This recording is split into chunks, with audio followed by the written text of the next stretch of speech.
¿Qué tal, amigos? Bienvenidos a Yaikuna Judicial, un programa promovido por la Corte Superior de Justicia de Lambayeque. El 28 de noviembre del año 2023 se dio a conocer el Acuerdo Plenario 1-2023, que nos habla sobre la determinación judicial de la pena. Para darnos una perspectiva mucho más clara de este acuerdo, hoy contamos con la presencia de la doctora Elia Giovanni Vargas Ruiz. Ella es jueza supernumeraria del primer juzgado penal colegiado permanente de esta Corte Superior. Doctora, bienvenida a Yaikuna Judicial. ¿Cómo estás? Buenas tardes. Agradezco la invitación nuevamente el día de hoy y felicito a la gestión del presidente Edilberto José Rodríguez Tanta, porque con ello nos permite a los jueces participar y poner de conocimiento temas que utilizamos a lo largo de nuestra trayectoria al momento que ejercemos la administración de justicia. Gracias a usted por haber aceptado esta entrevista, doctora. Sabemos de que esta pregunta que le voy a hacer es muy básica, pero es muy importante para aquellas personas que no conocemos este tema. ¿En qué consiste un acuerdo plenario? Bien, te agradezco la pregunta porque es necesario para partir de la explicación del tema del cual me has invitado el día de hoy para poder tener una mayor claridad de El acuerdo plenario es la reunión que tienen los jueces supremos para poder ponerse de acuerdo en un determinado tema que es una cuestión de controversia y que surge ello con la finalidad de poder establecer uniformidad en los criterios jurisprudenciales. ¿Qué tan importante es este acuerdo plenario 1-2023? Bien, la importancia de todo acuerdo plenario vinculante es uniformizar criterios. ¿Por qué? Porque permite el mejor desarrollo de la doctrina jurisprudencial. Y esto con la finalidad de tener coherencia, consistencia y predictibilidad en las decisiones que se toman los jueces que aplicamos la legislación penal nacional.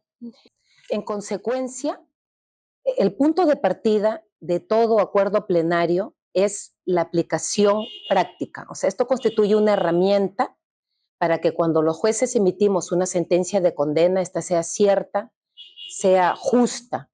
Y además, esto va a conllevar a la predictibilidad al momento de la aplicación de la determinación judicial de la pena. Y lo que va a conllevar que en su oportunidad un órgano superior pueda revisar la misma. Bien, entonces entendemos que es un aspecto fundamental de este acuerdo plenario la determinación judicial de la pena, ¿no? ¿Cuál es la función de esta determinación? Bien, la función de la determinación judicial de la pena es la concreción, es la coherencia. La determinación judicial de la pena es el procedimiento que realiza un juez cuando se culmina un proceso penal. Es decir, cuando ya se ha determinado que un hecho punible sea típico, antijurídico y culpable. Allí recién el juez, al momento de determinar ello, ingresa a lo que corresponde a la determinación judicial de la pena. ¿Qué significa esto?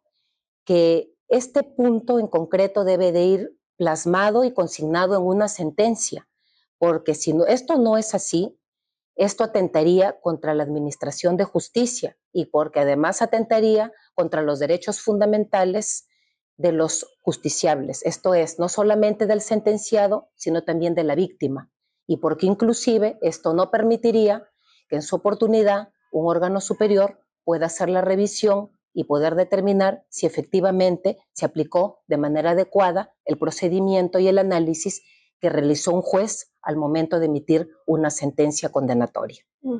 Esto se da con el esquema escalonado, ¿correcto? Pero también existe un esquema de tercios. ¿Cómo lo diferenciamos?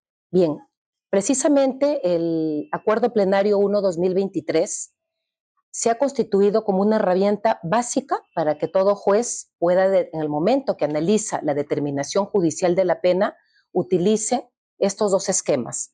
En este caso específico, el sistema, que es el esquema operativo escalonado, y el esquema operativo de tercios. El esquema operativo escalonado, como ejemplo, para que se entienda mejor, en el Código Penal se encuentra regulado el delito de robo agravado, tipificado en el artículo 189 del Código Penal.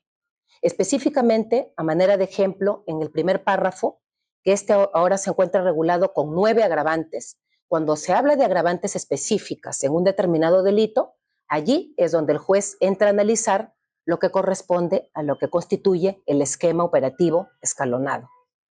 ¿Cuándo se aplica el esquema operativo de tercios? Cuando, por ejemplo, en el artículo 296 del primer párrafo del Código Penal, que tipifica el delito de tráfico ilícito de drogas, no cuenta con agravantes específicas, allí es cuando el juez aplica lo que constituye el esquema operativo de tercios. Es decir, por ejemplo, en este caso en concreto, el artículo 296 del Código Penal, la pena mínima es no menor de 8 ni mayor de 15.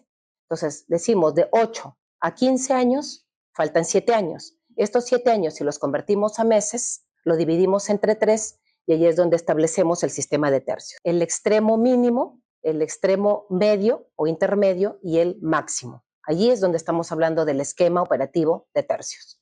Doctora, entonces entendemos que con el esquema operativo escalonado no se permitiría la reducción de la pena por debajo del mínimo legal, ¿correcto? ¿Qué pasaría con aquellos delitos que no son consumados? Bien, no es que no se permita la aplicación al momento que determinas judicialmente la pena por debajo del mínimo legal, muy por el contrario.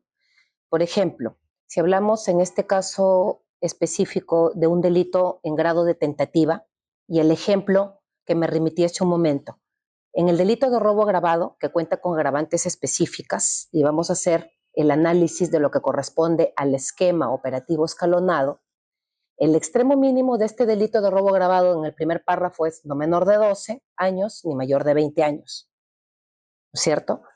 Cuando hacemos el análisis de un delito consumado, iniciamos con la pena mínima que es 12 y si dividimos las 9 agravantes, cada agravante, el valor temporal es de 10 meses.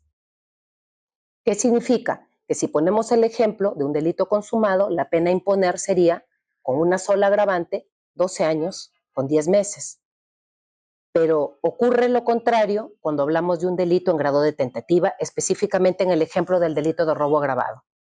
Ya no pasaría a ser el extremo mínimo de 12 y el máximo de 20, sino que, ¿qué indica el Acuerdo Plenario 01-2023?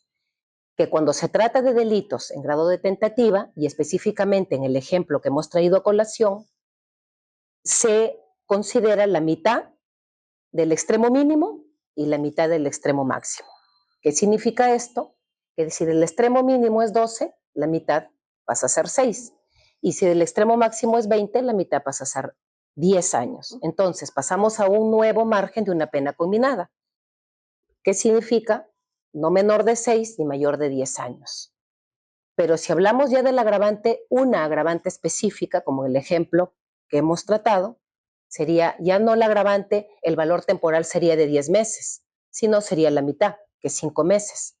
La pena a imponer a un ciudadano que ha sido vinculado a un determinado delito, y en este caso de robo agravado, sería de 6 años con 5 meses. Entonces continúa el esquema operativo escalonado en el grado de tentativa, ¿no? Por supuesto que sí. Doctora, ¿solamente se podría aplicar la reducción por debajo del mínimo legal en las circunstancias que usted ha mencionado o existen otras? No, también existen otras circunstancias. Por ejemplo, cuando una persona tiene responsabilidad restringida por la edad. Cuando cuando es una persona mayor de 18 años y menor de 25 años o cuando es una persona mayor de 65 años. En este aspecto, el Acuerdo Plenario 01-2023 ha determinado que el descuento debe ser de 1/3. Volvemos al ejemplo inicial. El delito de robo agravado, ya hemos hablado que cuando se trata de consumado, el extremo mínimo es 12, el máximo es 20, y con el esquema operativo escalonado habíamos señalado que cada agravante específica, el valor temporal era de 10 meses. Que cuando se trata de un delito en grado de tentativa, la pena es la mitad, la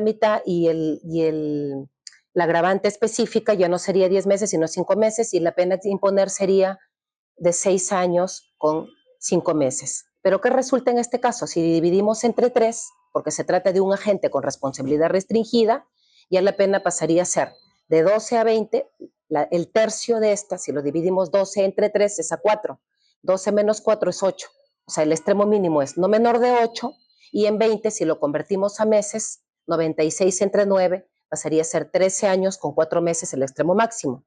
Es decir, el nuevo margen de pena combinada sería no menor de 8 ni mayor de 13 años con 4 meses. Y ya la agravante específica, que sería una, ya pasaría ya no a tener el valor de 5 meses, sino de 7 meses y redondeamos. Y pasaría la pena a imponerse de 8 años con 7 meses. Un tema que genera bastante debate es el tema de las condenas perpetuas. ¿Cómo se haría la reducción de la pena ahí? El acuerdo plenario 01-2023 ha determinado, porque esto sí en la práctica era un problema al momento de que los jueces aplicamos las reducciones correspondientes. En este caso, la Corte Suprema, en el acuerdo plenario 01-2023, ha establecido que cuando, por ejemplo, cuando un agente acepta los cargos y se va a conclusión anticipada, la pena a imponer se convierte de carácter atemporal a una de carácter temporal, es decir, 35 años. Pero sucede, por ejemplo, en el caso de que fuera, como los ejemplos que hemos traído a colación, un delito en grado de tentativa. En este caso, ha establecido el acuerdo plenario 01-2023 que la pena a imponer sería la de 30 años. Asimismo, cuando se trata de un agente con responsabilidad restringida, lo que no ocurría antes de este acuerdo plenario ya ha quedado establecido y determinado que la pena a imponer sería la de 30 años. Es decir, que sí permite que una pena de carácter atemporal se convierta en una de carácter temporal. Doctora Vargas, qué importante ha sido que se determine este acuerdo plenario, sobre todo para la uniformización de los criterios, ¿no? ¿Cuál ha sido la importancia para usted como magistrada y los logros que ha tenido al aplicar este acuerdo plenario? En suma, como soy parte integrante de un juzgado colegiado, somos 3 jueces los que conformamos este juzgado colegiado, ha sido bastante importante porque como se ha denotado de la explicación que he dado al momento de las preguntas que me has formulado, el ser predictible, el ser uniforme, o sea, la uniformidad te conlleva la predictibilidad y la predictibilidad trae como consecuencia la confianza que genera un juez ante la ciudadanía, que es algo que reclaman a diario, ¿no? Eso es lo que es un gran logro con esta aplicación del acuerdo plenario y de una herramienta básica para nosotros como jueces a nivel nacional. Y sobre todo asegurar una audiencia justa, una pena justa, que de todas maneras ustedes ya lo trabajan, pero se asegura mucho más, ¿no? Así es, una pena de calidad, una pena justa y una pena que resulte ser razonable con el análisis que desarrollamos y que al final de cuentas va a poder ser el órgano superior en su oportunidad y siguiendo los parámetros que ha establecido este acuerdo plenario, verificar si es el método adecuado que se ha utilizado en la aplicación del mismo. Muy bien, muchísimas gracias, doctora, por habernos otorgado esta entrevista. Gracias a ustedes. También queremos agradecerles a ustedes por habernos acompañado en un programa más aquí en Yaikuna Judicial. Con nosotros será hasta la próxima.